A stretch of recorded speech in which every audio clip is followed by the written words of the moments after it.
вчера околу 17 часот и 30 минути на железничката станица во Велес од товарен воз кој што превезувал јаглен од Солун во повеќе вагони откриени се преку 100 илегалци од Сирија и Ирак кои што биле на различна возраст. Веднаш се преземени мерки за згрижување на лицата и преземање на мерки согласно претходно воспоставените процедури. Со поголем дел од илегалците не била можна комуникација и тие не знаеле ниту каде се наоѓаат, ниту пак знаеле да посочат од каде дошле или пак каде одат, иако некои од нив со себе имале и класични кеси со логото на Lidl. Со мал дел од нив постварена е комуникација и тврдено е дека не се сите заедно и дека се збират повеќе групи, а секоја група си имала свој водач низ земјите од кои што патувале, односно од Сирија преку Турција и Грција до Република Македонија. Според кажувањата на дел од илегалците кои што беа откриени, од Сирија кон Турција не им бил потребен водич, ниту пак платиле некому, но од Турција за да влезат во Грција дел од нив платиле по 3200 евра од човек. Од Грција за да дојдат до Србија им било побарано од 600 до 800 евра по човек, а плаќањето било договорено да биде во Србија откако истите ќе биле преземени. Од извршениот разговор, како едно од местата на кои што се качиле во возот, била посочена железничката станица во Идомени, соседна Република Грција, каде што илегалците според нивното кажување не биле забележани од никого. Министерството за внатрешни работи презема мерки за целосно расчистување и документирање на случајот. Третиот случај за кој што денеска сакавме да ви информираме дека регионалниот центар за гранични работи Север поднесе кривична пријава против 30 годишно лице од Гостивар за сторено кривично дело злоупотреба на безвизниот режим со државите членки на Европската унија и на Шенгенскиот договор.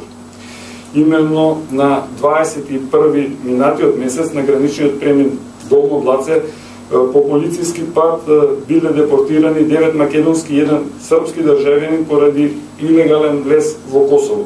По преземени мерки од страна на полициските службеници, утврдено е дека пријавениот во претходен договор со лицата за сума од 300 евра за возрастен и 150 евра за деца се обидел да ги превезе до Република Германија со цел таму да побараат азил, пошто на 21.8. преку неотворениот премин Станчиш со патничко возило Форд Транзит успеале илегално да ја минат државната граница. Господин Котевски, со овие емигрантиве од Сирија, што понатаму ќе се случува? Каде ќе бидат они сместени? Како ќе бидат третирани?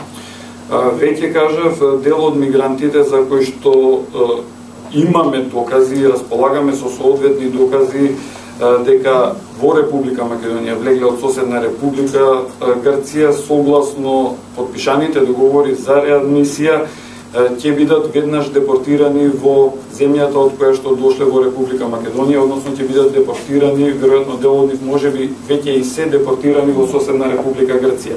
За оние за кои што нема докази ќе отпочне соодветна процедура, односно процедура на докажување од каде влегле во Република Македонија и потоа согласно стандардите на работење како и досега истите ќе бидат депортирани онаму од каде што дошле во Република Македонија. Колку точно мигранти беа фатани во возот, како беа скриени, како ги откри полицијата, имаше претходни сознанија или мигрантите беа откриени од страна на надлежни во македонски железници кои што има одговорност да вршат проверка на товарните вагони. Истите беа сокриени во неколку вагони полни со јаглен, натоварени во Солунското пристаниште. Веднаш откако лицата беа откриени, беше отпочната соодветна процедура, како што веќе кажав, со поголемиот дел од нив комуникацијата одеше многу тешко, практично и невозможно и заради непознавање на јазикот и недоволна информираност на лицата, но дел од нив поседува доволно предмети и докази со кои што би можеле да се подкрепат тврдењата од каде влегле во Република Македонија, така што веќе е отпочната процедурата за нивно враќање во земјата од каде што се влезени, додека со дел од останатите лица се работи. Ви ги изложив сознанијата кои што досега ги имаме и продолжуваме да работиме натаму на случајот, односно утврдување дали евентуално имало инволвирани лица од Република Македонија во целиот случај на криумчарење на илегални мигранти. А која била дестинацијата на возот?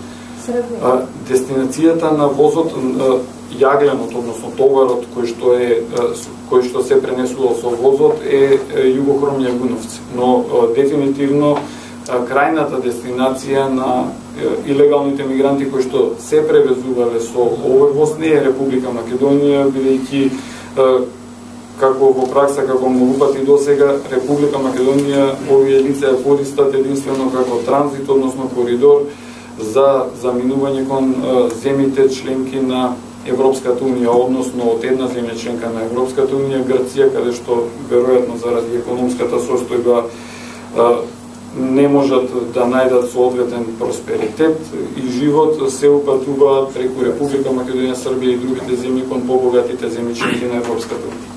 Одески само имало во текот на денот уште едно откритие во патничкиот воз од Германија на уште илегалци.